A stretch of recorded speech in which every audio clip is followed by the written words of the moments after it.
syaitonir rajim. Bismillahirrahmanirrahim.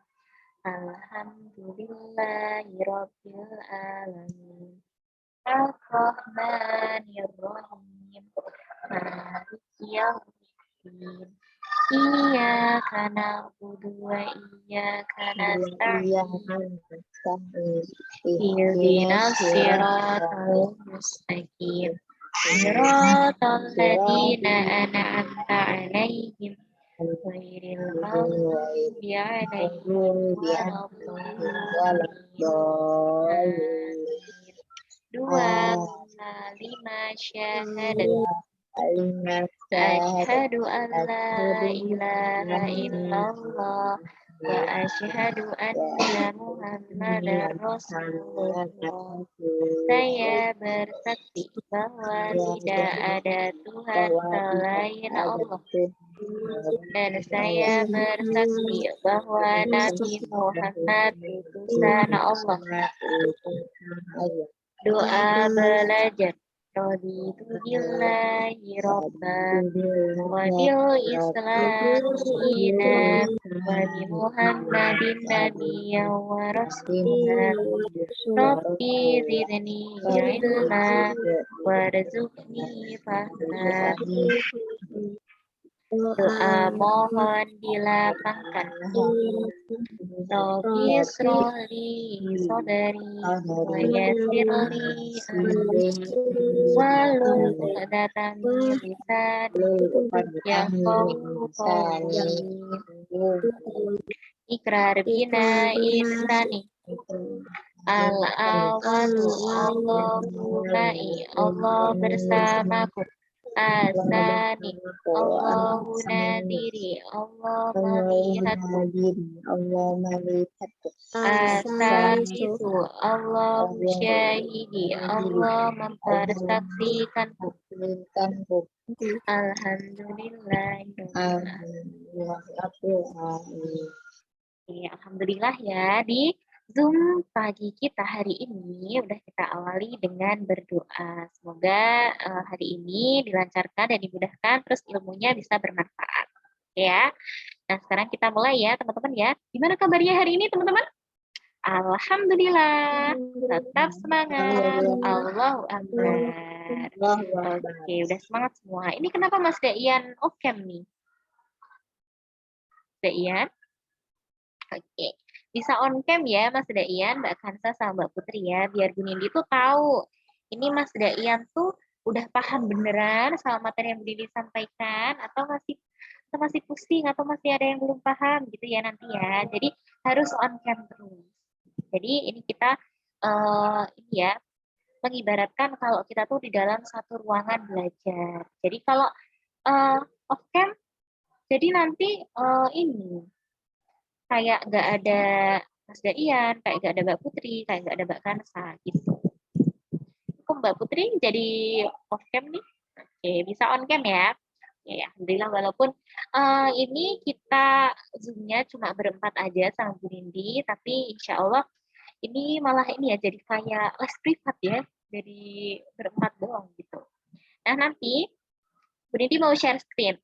Nah, ketika nanti ada materi yang belum paham, bisa langsung dibuka mute-nya, terus bisa langsung bertanya. Jadi, dimanfaatkan semaksimal mungkin Zoom hari ini. Ya, gimana Mbak Kansa?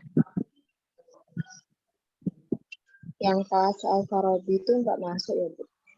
Iya, belum pada masuk nih. Mungkin lagi berhalangan gitu ya. Al-Farabi sama Al-Farisi. Biasanya ada ya, berapa 8 atau berapa biasanya.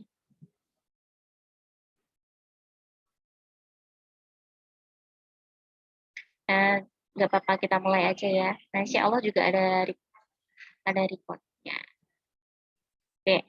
Nah, teman-teman, hari ini kita akan mengawali pembelajaran dengan berlatih AKM dulu. Nah, teman-teman dulu pernah ya latihan AKM ya?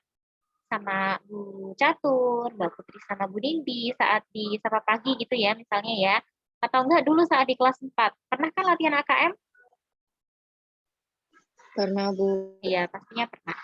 Nah, di sini Bu Nindi mau membahas sedikit soal contoh dari soal AKM. Nah, karena sebentar lagi kita mau AKM nih, kira-kira nanti akhir Oktober, kalau enggak ya bulan November, kalau enggak ya awal Desember.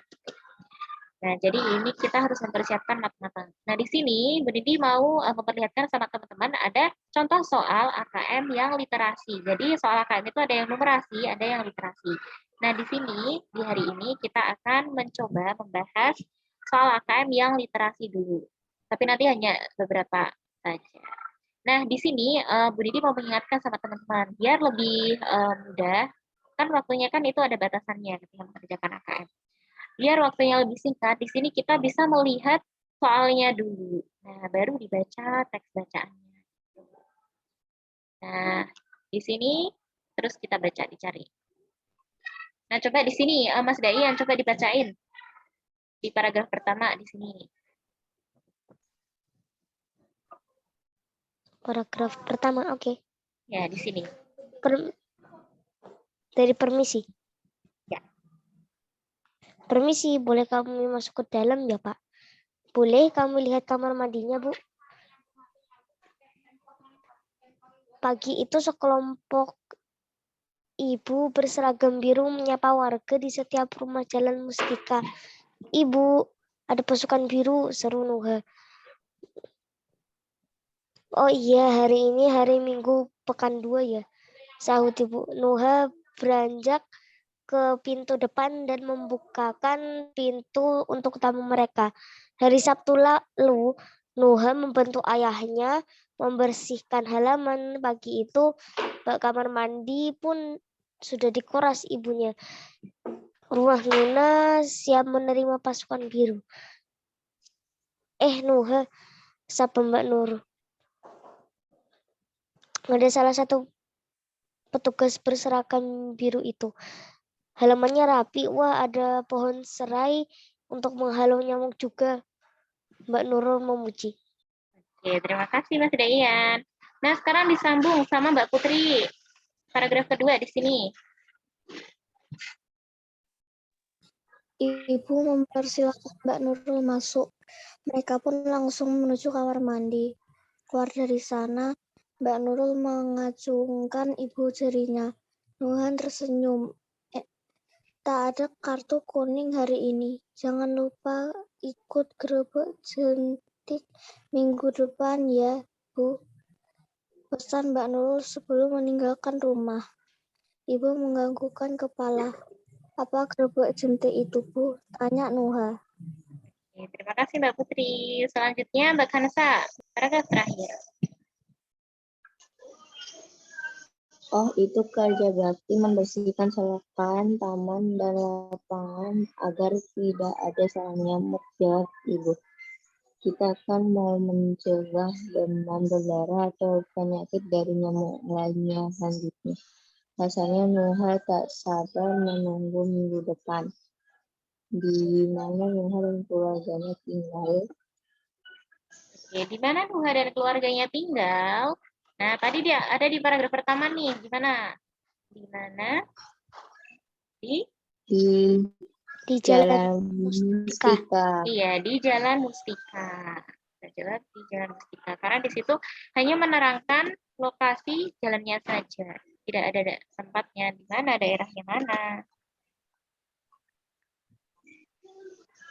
Nah, di sini bacaannya masih sama. Jadi soal AKM itu yang literasi biasanya itu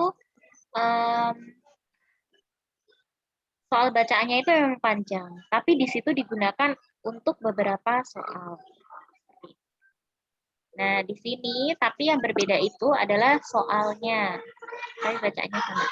Nah, di sini yang kedua, apa yang terjadi jika ada jentik dalam bak mandi rumah Nuha? Kamu dapat memilih lebih dari satu jawaban. Kalau ada pernyataan, kamu dapat memilih lebih dari satu jawaban. Berarti dari 3 pernyataan ini, kamu bisa memilih 2, atau 3, atau 1, atau semuanya. Jadi di sini, menurut Mbak Kanesa, Mbak Putri, sama Mbak Ian, yang betul yang mana? Pernyataan yang mana?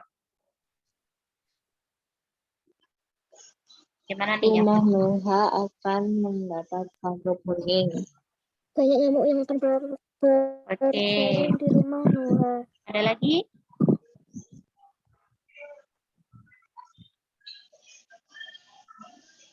Nggak ada, Bu. Nggak ada. Berarti yang pertama, terus yang mana? Kedua atau ketiga? Banyak nyamuk yang akan bersarang di Bu. rumah Banyak nyamuk Nuha. yang akan Oke, berarti bersarang 1, di rumah 2. Nuha. Oke. Mas Dayan ada jawaban lain?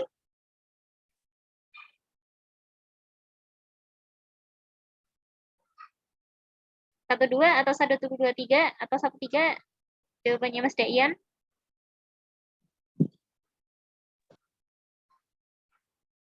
Yang mana Mas Dayan? 1 sama 1? Gimana? 1 sama 2. Oh, 1 sama 2. Oke, berarti sama ya. Selanjutnya, teksnya masih sama. Ini soalnya berbeda. Bagaimana perasaan Nuha saat Mbak Nurul mengacungkan jari jempolnya setelah memeriksa kamar mandi di rumah Nuha? Nah, kalau memperlihatkan jari jempol seperti ini. Ini yang mana nih? Yang sedih, senang, terkejut, heran? Yang senang, Bu. Iya, pastinya senang Senang. ya. Senang.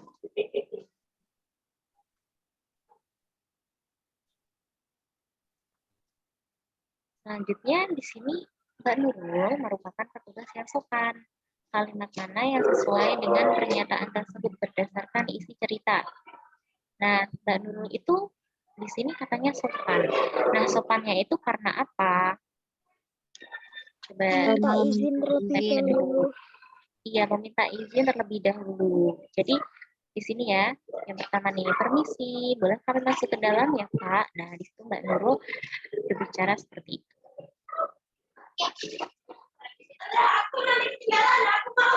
Nah, di sini pasangkanlah nama-nama yang ada di lajur kiri dengan keterangan tokohnya yang ada di lajur kanan. Di sini ada Nurul. Nurul itu Mbak Nurul. Mbak Nurul itu siapa? Anak, petugas, atau ibu?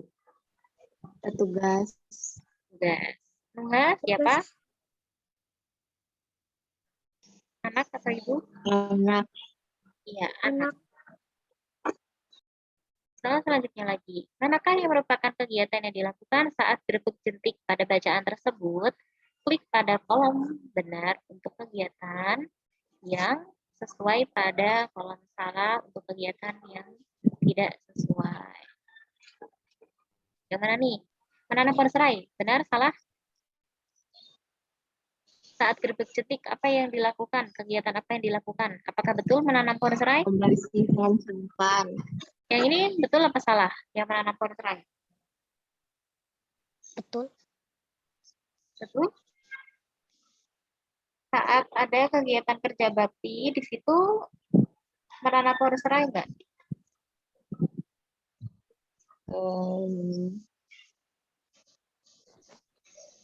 Enggak Coba ada. dicek lagi. Halamannya rapi. Wah, ada pohon serai untuk menghalau nyamuk juga. Nah, di sini hari Sabtu lalu, Nuha membantu ayahnya membersihkan halaman rumah. Nah, tapi ketika kegiatan ada Mbak Nurul datang itu, apakah mereka sedang menanam pohon serai? Salah atau benar? Benar. Ketika digerebek, ketika didatangin sama Mbak Nurul, itu mereka lagi menanam pohon serai? Enggak. Enggak ya, soalnya di sini dibilang ini hari Sabtu lalu. Kalau lalu berarti kan kemarin. Nah, soalnya hari ini hari Minggu. Nah, jadi di sini serainya itu udah ditanam. Jadi mereka tidak sedang menanam pohon serai. Jadi di sini pernyataannya salah. Nah, sekarang kalau membersihkan selokan, betul apa salah? Betul. Betul. Nah, di sini ya. Ini mereka sedang bekerja bakti, membersihkan selokan dan taman. Jadi di sini betul. Yang ketiga juga betul. Selanjutnya, berdasarkan wacana tersebut, apa saja yang dilakukan untuk mencegah nyamuk bersarang di suatu tempat atau di rumahmu? Kamu bisa memilih lebih dari satu jawaban. Yang mana nih? Yang dilakukan untuk mencegah nyamuk. Bisa milih. Membersihkan halaman rumah. Ya, terus ada lagi? Mengurus bak mandi. Bangun serai. Terus ada lagi? Mengurus bak mandi. Kalau mau pakai seragam biru, kira-kira nyamuk Enggak, pada Bu. takut nggak? Nggak ya. Terakhir, menurutmu, apakah ilustrasi yang disajikan di dalam tulisan sudah sesuai dengan isi cerita yang disampaikan? Jelaskan alasannya. Nah, menurut Mbak Putri, Mbak Kansa, sama Mas Daian, sudah sesuai belum? Ilustrasi itu gambarnya. Sudah sesuai dengan yang ada di dalam tulisan? Sesuai belum? Sesuai, Bu. Karena alasannya Gambarnya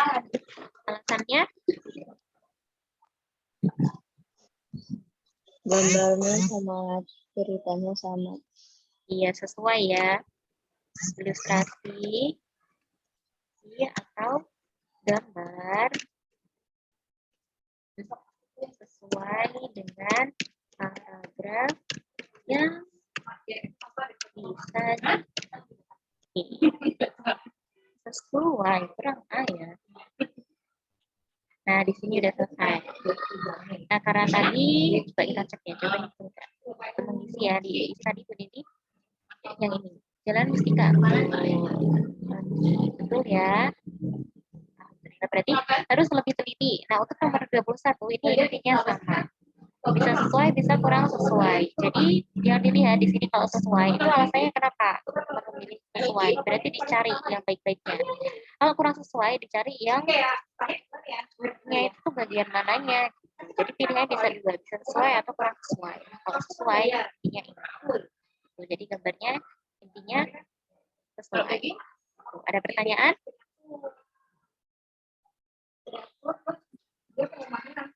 Ada pertanyaan, teman-teman? Mbak Putri, Mas Dayan, Mbak Kansa? Oke, kalau nggak ada, sekarang kita ke tematiknya karena waktunya ternyata cepet banget ya, kayak barusan ternyata udah makan waktu lumayan. Nah, teman-teman coba dibuka nih di halaman di buku paket penanya di halaman di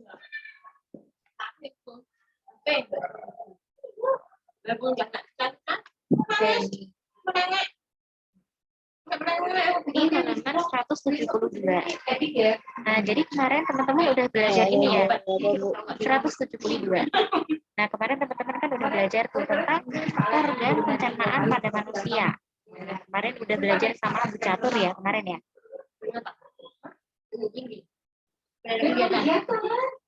Nah, jadi sekarang kita akan belajar nih. Kalau kemarin udah jelaskan ya, yang dijelaskan sama Bu Catur tentang organ pencernaan pada manusia. Sekarang kita akan belajar tentang gangguan. Gangguannya apa sih yang menyerang di sistem organ pencernaan kita?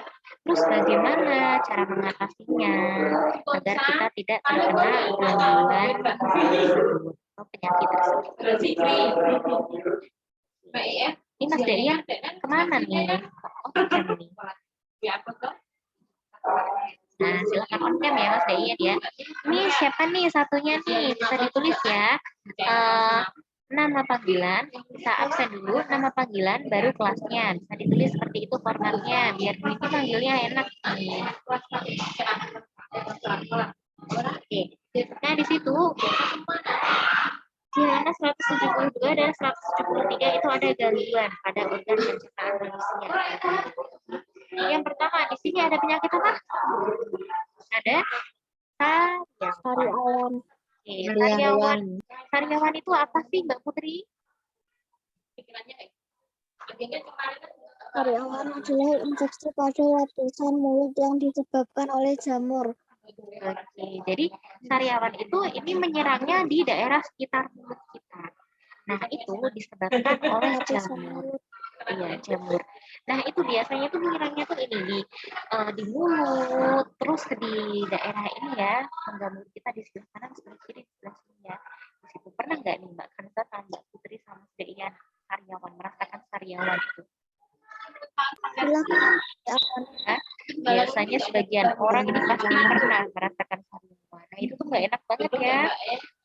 Buat makan nggak enak, pedes dikit nggak enak, habis nggak enak, terus pokoknya buat makan itu serba nggak enak deh.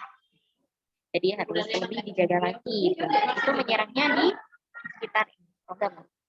Selanjutnya ada sakit gigi. Oke. Sakit gigi. Sakit gigi itu berarti menyerang gigi ya. Nah, ada yang pernah sakit gigi di sini? Ada nggak yang pernah sakit gigi? Nggak pernah, alhamdulillah berarti. Biasanya tuh sakit gigi itu gara-gara ini. Biasanya kayak giginya berlubang. Terus kalau enggak berlubang biasanya banyak kuman yang sering. Nah, itu karena teman-teman nggak menjaga kebersihan di sekitarnya. Jadi giginya itu sakit karena kumannya menumpuk di situ. Apalagi yang berlubang itu ya, kumannya banyak. Makanya bisa sakit gigi. Biasanya kalau sakit itu bisa giginya di sini tuh bisa kayak gitu, kayak lembung sebelah gitu. Pernah nggak kayak gitu? Nggak pernah tadi ya, nggak pernah ada yang sakit gigi ya. Alhamdulillah berarti. Harus dijaga terus. Nah, cara menjaganya itu dengan sering menyikat gigi. Apalagi sebelum tidur tuh, sebelum tidur pas mandi ya. Jangan sampai terlewat sikat gigi. Biar nggak sakit gigi. Nah, penyakit selanjutnya di sini menyerang lambung. Yang kita tahu yang menyerang lambung di sini. Di sini ada penyakit mah. Nah, di sini disebutkan di situ dengan rasa nyeri yang berasal dari lambung. Jadi itu biasanya karena makannya tidak teratur, jadi lambungnya itu bisa salah, jadi sakit. Di sini Mbak Karsa, Mbak Putri sama Mas Dayan punya ini nggak? Sakit mah? Nggak, Mas Dayan punya? Oh, nenek. Punya Dayan, apa? Mas Dayan punya sakit ini mah? Penyakit mah? Punya apa? Tadi putus-putus. Penyakit mah.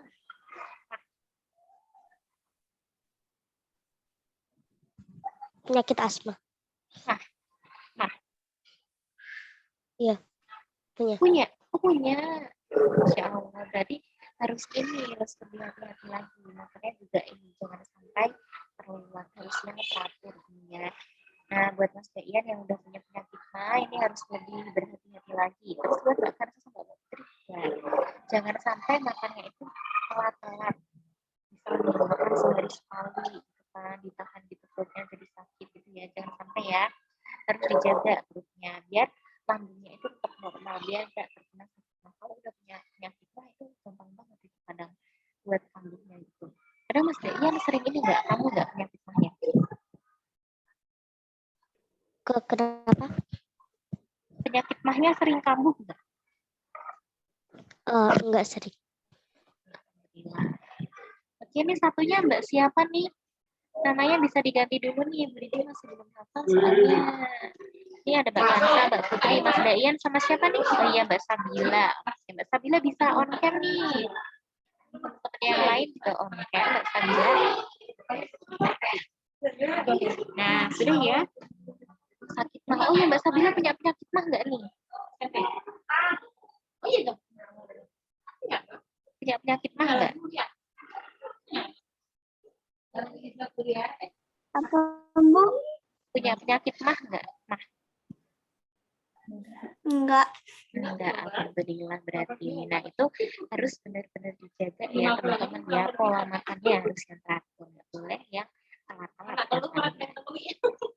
Oke, nah sekarang di ulang 173 di situ juga ada tuh, ada sembelit. Sembelit itu bisa juga disebut dengan konstipasi.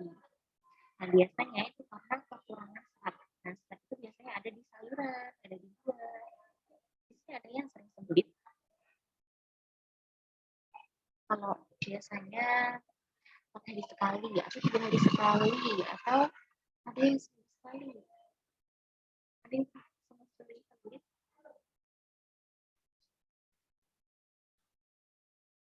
Bahkan saya lancar, dan sembelit ya. Putus-putus. Kayak begini putus-putus ini. Udah enggak. Oh, dan Nah, di sini teman-teman ada yang sering sembelit tiap pagi hari itu, jadi perutnya tuh kayak ini 2 hari sekali, 3 hari sekali, 4 hari sekali gitu. Ada yang sering gitu? Nah, Nah, ya, alhamdulillah. Berarti ini mengkonsumsi makanannya udah bagus. Berarti startnya masih terjaga terus. Jadi sayurnya itu juga boleh lupa ya teman-teman ya. Nah, terus kebalikannya dari sembelit itu ada diare. Nah, diare itu kebalikannya sembelit. Jadi perutnya itu sampai sakit terus karena buang air besarnya itu lebih encer. Jadi sering buang air besar terus kayak encernya itu. Karena biasanya karena virus atau bakteri. Nah, di situ menyebabkan ketika itu kurang cairan tubuh. Jadi biasanya orang yang sering diare itu tuh jadi lemes kayak gitu, betapa jadi lemes karena kekurangan cairan. Nah, kalau badan kita kan ini kan lebih banyak cairan kan ya. Nah, itu kalau nggak ada cairannya jadi nah itu kalau buang air besar terus kan cairannya jadi berkurang, jadi lemes, makanya jadi loyo kayak gak punya tenaga. Terus yang terakhir di sini ada appendicitis atau usus buntu. Di sini ada yang pernah usus buntu? Pernah usus buntu? Aku, Bu. Mbak Putri, Insya Allah itu Mbak Putri berarti dioperasi. Ya, Bu. Itu dulu gara-garanya apa Mbak Putri usus buntu? Ada batu, Bu, di ususnya. Ada batu di ususnya. Terus jadi busuk. Jadi busuk itu ya berarti ya. Nah, itu penanganannya itu harus dioperasi. Makanya di sini Putri sampai operasi. Jadi harus berhati-hati ketika makan ya. Yang sama terkena usus buntu. Nah, tadi di sini kayak perutnya sering kembung, terus kehilangan nafsu makan, terus meriang dan mual. Jadi kayak orang masuk angin kayak gitu. Itu sangat baiknya dari usus buntu. Nah, itu pengobatan itu harus melalui operasi. Harus operasi. Jadi teman-teman harus berhati-hati ketika berkonsumsi makanan. Itu ya. Dan sekarang kita akan belajar cara untuk agar kita tidak namanya penyakit tersebut. Bisa dibuka di halaman 183. 183. Dayan sudah dibuka di halaman 183.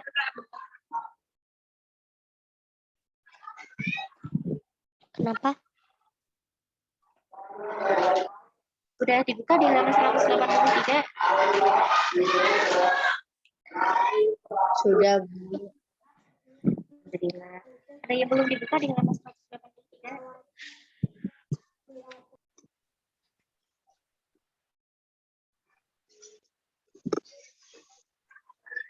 Oke, udah semua ya. Nah, di situ tadi kan kita udah membaca penyakit apa saja yang menyerang sistem pencernaan pada manusia. Dari sini kita akan belajar cara memanggilnya. Yang pertama itu kita harus makan yang teratur, biar nggak tertekan, biar asam lambungnya nggak naik, jadi harus teratur. Nah, teratur itu berarti nggak perlu terjadi lama-lama. Nah, misalnya nih kayak makan makanan yang bergizi dan teratur. Nah, walaupun makanannya teratur, tapi kalau yang dimakan itu yang dimasukkan ke dalam tubuh kita itu tidak bergizi atau mungkin jangkut seperti itu ya. Nah, itu juga tidak baik teman-teman. Jadi ketika apa yang kita masukkan ke dalam tubuh kita itu harus makanan yang mengandung manfaat gitu. Nah, misal kayak sayur, kayak buah. Jadi jangan jangkut. Misal yang dari makan ini ada yang banyak gizinya kayak gitu. Itu pasti kulitnya nanti berbeda dengan orang yang sering olahraga, terus sering makan teratur, makan makanan yang bergizi, yang berserat, itu pasti kulitnya berbeda. Dan pasti orang yang hidup sehat, yang sering mengkonsumsi sayur, buah, makan 4 sehat 5 sempurna itu pasti akan berbeda dengan orang yang sering mengkonsumsi junk food seperti mie, micin, dan lain sebagainya. Mungkin nanti akan sering sakit, atau mungkin nanti sering muncul kayak terus kulitnya juga misalnya nggak sering minum air putih gitu kan, kulitnya pasti nanti jadi kering. Jadi apa yang kita konsumsi itu akan terlihat dari tubuh kita. Selanjutnya di sini mengkonsumsi makanan dan minuman yang tidak bersih. Nah, yang tidak bersih, misal nih kita udah masak makanan yang bersih gitu kan, udah bersih itu, tapi ternyata dihinggapi sama lalat. Nah, lalat itu tuh ini hinggatnya tuh nggak tahu, kadang tuh di sampah, kadang di makanan basi, terus itu hinggat ke makanan kita yang bersih. Nah, kira-kira itu masih bersih nggak makanannya kita? Ya udah enggak ya, karena lalat itu membawa kuman, membawa penyakit. Nah, kuman itu akan menyebabkan penyakit. Jadi misal lalat itu meninggalkan telur-telurnya di makanan kita yang bersih. Nah, di situ walaupun tidak terlihat dengan kasat mata, tapi kalau pakai mikroskop gitu ya, itu pasti nanti terlihat bakteri-bakterinya yang bisa menyebabkan tubuh kita itu sakit. Misal perutnya yang sakit ya, seperti itu.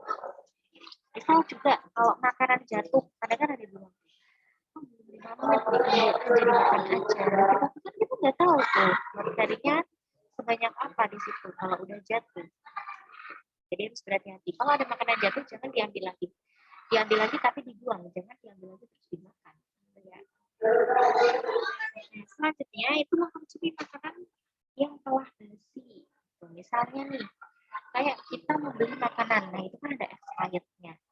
Nah ternyata ketika itu kita makan terus expirednya itu udah terlewat, kita makan karena eman-eman gitu kan. Nah itu nggak boleh sebenarnya, nggak boleh karena nanti itu akan berpengaruh di badan kita, terutama perut kita. Nanti mungkin perutnya jadi sakit, jadi diare gitu ya. Jadi harus berhati-hati ketika makan makanan yang kita masukkan ke dalam tubuh kita. Misal juga kayak nasi kemarin sama nasi sekarang, misal kemarin udah basi gitu ya, walaupun masih banyak jangan dimakan gitu. Jadi kalau udah berubah warnanya, teksturnya, baunya, nah itu adalah ciri makanan yang sudah basi, yang tidak boleh dimakan. Misal kayak roti, ada jamurnya gitu ya, itu juga nggak boleh.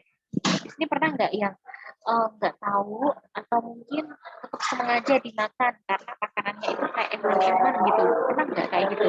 Ada udah basi gitu? Enggak ya? Ya Mas Dayan pernah?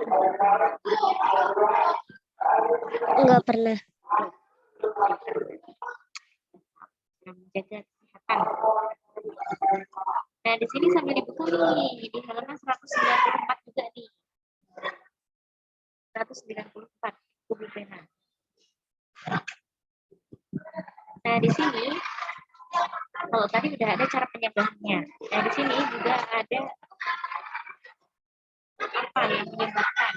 Ya, apa yang menyebabkan itu bisa mempunyai gangguan pencernaan. Nah, di sini yang pertama itu adalah kurangnya asupan makanan berserat. Tadi ya, makanan berserat itu dapat kita ambil dari sayuran yang kita konsumsi, buah-buahan yang kita konsumsi. Nah, itu banyak mengandung serat. Itu sangat baik untuk tubuh kita. Jadi di sini kekurangan.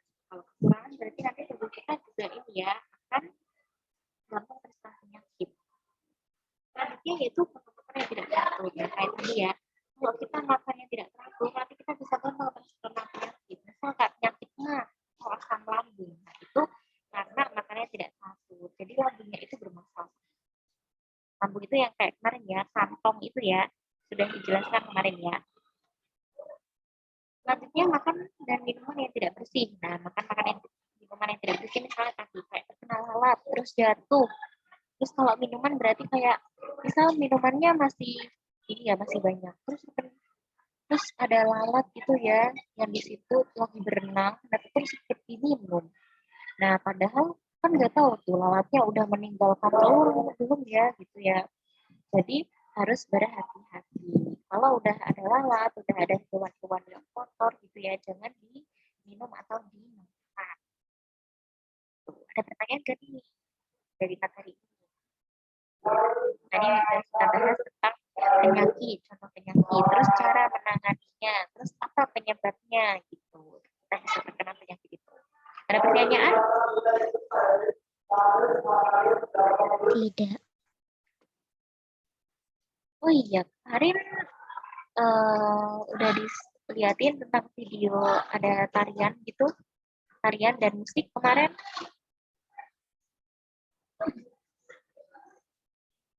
Udah belum? Sama minggu kemarin kayaknya.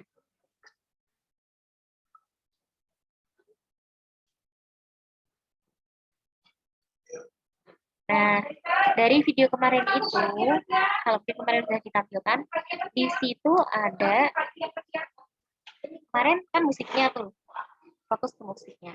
Nah, sekarang kita akan fokus ke tariannya. Nah, bisa dibuka tuh teman-teman, di buku pena, di halaman berapa nih ya? Tarian. Oh nih, di halaman 187 teman-teman. 187. Nah, di halaman 187 itu ada tarian dari berbagai daerah. Jadi di Indonesia ini sangat beragam sekali daerahnya. Ada banyak banget. Makanya bisa terkenal dengan negara kepulauan. Daerah banyak. Nah, keseniannya itu juga banyak. Mulai dari musiknya, alat musiknya, terus tariannya, terus pakaian adatnya, terus pokoknya banyak banget. Nah, sekarang kita akan fokus ke tariannya. Nah, banyak tarian daerah Indonesia menggunakan pola lantai dalam tariannya. Pola lantai yang digunakan ada yang rumit, ada pula yang sederhana. Nah, di Indonesia itu ketika kita ingin menari, itu pastinya kita akan menggunakan properti.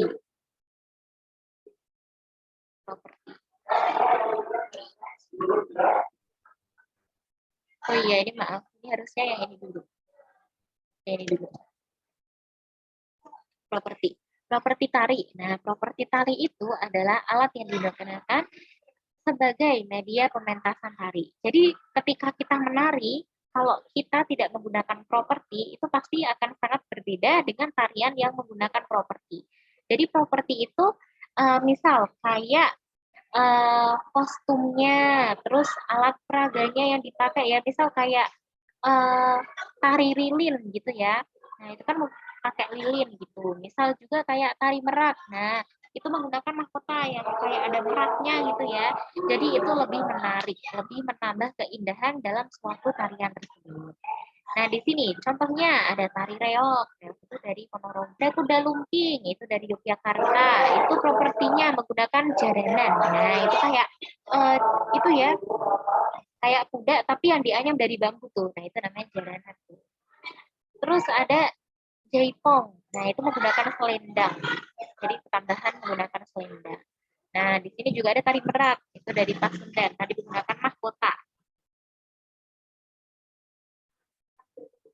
Nah, misalnya nih, kayak di sini ya, yang ditampilkan di sini, ada tari kancet tapatai. Nah, belum ada yang pernah dengar tari kancet tapatai? Mas Dayan, Mbak Kansa, Mbak Sabila? Belum. Oke. Jadi tarian ini itu asalnya itu dari Dayak, dari suku Dayak. Jadi pakaiannya seperti ini, menyesuaikan. Jadi biasanya itu tarian itu juga kostumnya itu menyesuaikan dari asal daerah tersebut. Dari asal daerah tersebut, terus misal kayak tari merak berarti ikut mengikuti hewan merak ya. Terus kalau Dayak dari daerah Dayak berarti pakainya seperti ini. Nah, di sini gerak tari ini itu bercerita tentang pahlawan Dayak yang sedang berperang melawan musuh. Jadi di sini menggunakan seperti pisau pedang, pedang mainan di sini ya. Terus di sini menggunakan perisai, mandau. Mandau itu ini, pisaunya ini.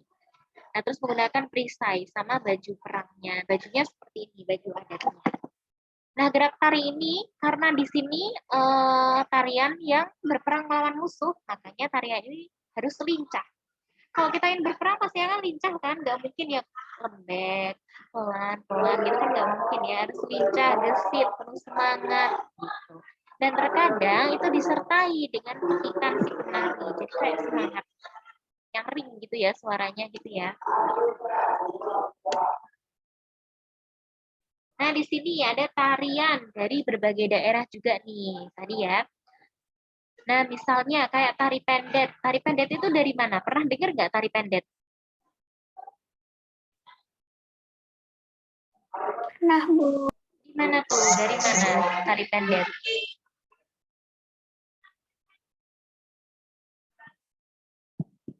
Tari pendek itu dari mana? Ada yang tahu?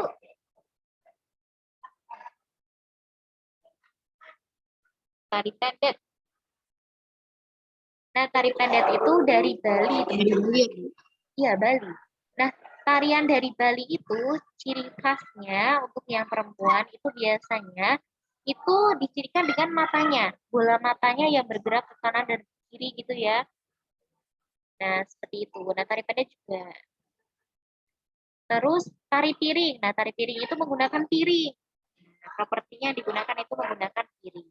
Kalau topeng tari topeng berarti menggunakan topeng. Nah, tambahannya menggunakan. Nah, sekarang tari bondan. Tari bondan ini menggunakan payung, boneka bayi dan juga kendi. Ada yang pernah ini tari bondan? Pernah praktek tari bondan? Belum pernah lihat, tapi pernah dengar. Pernah lihat, pernah dengar tapi ya. Nah, coba Tapi belum besok pernah. belum pernah tahu. Oh iya, besok coba ya. Ini sambil searching di YouTube tari bondan itu seperti apa sih gitu ya. Nah, jadi di sini kendi itu ketika tari bondan Didi kan pernah lihat itu ya. Jadi seorang penarinya itu naik di atas kendi, tapi mereka itu harus menjaga keseimbangan. Jadi kalau tidak menjaga keseimbangan itu kendinya bisa pecah. Jadi nari tapi di atas kendi, tapi nggak seluruhnya dari awal sampai akhir, cuma di beberapa waktu aja. Kayak dari beberapa bagian itu, misal kayak tariannya itu 5 menit, nah cuma 1 menit aja mungkin yang naik ke kendinya tersebut. Nah, di situ sambil menggendong bayi pakai selendang gitu, terus pakai payung. Jadi kayak di sini tuh tari bondan tuh kayak mengibaratkan lagi menggendong bayi gitu kan. Jadi pakai kendi, pakai payung. Nah, di sini payungnya gunanya itu untuk menutupi anaknya tersebut, si anak tersebut yang digendong, si bayinya tersebut yang digendong biar nggak kepanasan. Properti tambahnya seperti itu. Jadi lebih menarik. Nah, ada pertanyaan nggak nih yang sudah kita bahas tentang materi hari ini? Tadi kita udah belajar tentang AKM sekilas ya. Nah, jadi dari AKM itu, gimana? Ada tugasnya nggak, Bu? Hari ini ada tugasnya enggak? Nggak ada. Nggak ada tugas. Jadi, di sini kan kita bentar lagi mau ada AKM. Nah, untuk AKM-nya itu nggak seluruhnya, teman-teman. Tapi untuk lebih jelasnya, besok hari Sabtu, insya Allah akan ada sosialisasi AKM untuk ayah sama bunda ya, besok ya di hari Sabtu. Nah, di sini AKM-nya kita itu akan dilaksanakan di, insya Allah di bulan November. Nah, nanti yang dipilih itu akan secara acak dari dinas. Jadi hanya 30 orang yang dipilih, yang 5 itu sebagai cadangan. Dan besok akan diumumkan di hari Sabtu ya, kira-kira siapa aja yang mengikuti AKM. Ada pertanyaan? Mas Dayan, Mbak Sabila, Mbak Kansa? Gak ada? Kalau nggak ada berarti kita cukupkan di pertemuan kali ini. Nah, besok akan disambung lagi dengan Bu Yusi ya, besok ya. Kita akan belajar matematika besok sama Bu Yusi. Sekarang kita tutup dengan bacaan hamdalah dan doa kafaratul majelis ya. Alhamdulillahirabbil alamin. Subhanakallahumma wa bihamdika asyhadu an la ilaha illa anta astaghfiruka wa atubu ilaik. Anda astagfirullah tunggu ilahi. Semoga di hari ini ilmunya bisa bermanfaat ya teman-teman ya. Nah, nanti mungkin bisa digarisbawahi atau dikasih stabilo di sini ya yang sudah kita pelajari tadi di buku-buku pena itu. Jadi nanti ketika teman-teman membaca ulang, nanti kalau udah dikasih tanda itu membacanya jadi enak. Kira-kira yang penting mana, yang kurang penting yang mana. Jika nanti ada pertanyaan bisa langsung mungkin atau mau chat Bu Dindi atau mau chat ke wali kelasnya masing-masing gitu ya. Yang dari Bu Dindi, kurang lebih Bu Dindi mohon maaf. Wassalamualaikum warahmatullahi wabarakatuh. Waalaikumsalam warahmatullahi Semuanya. wabarakatuh.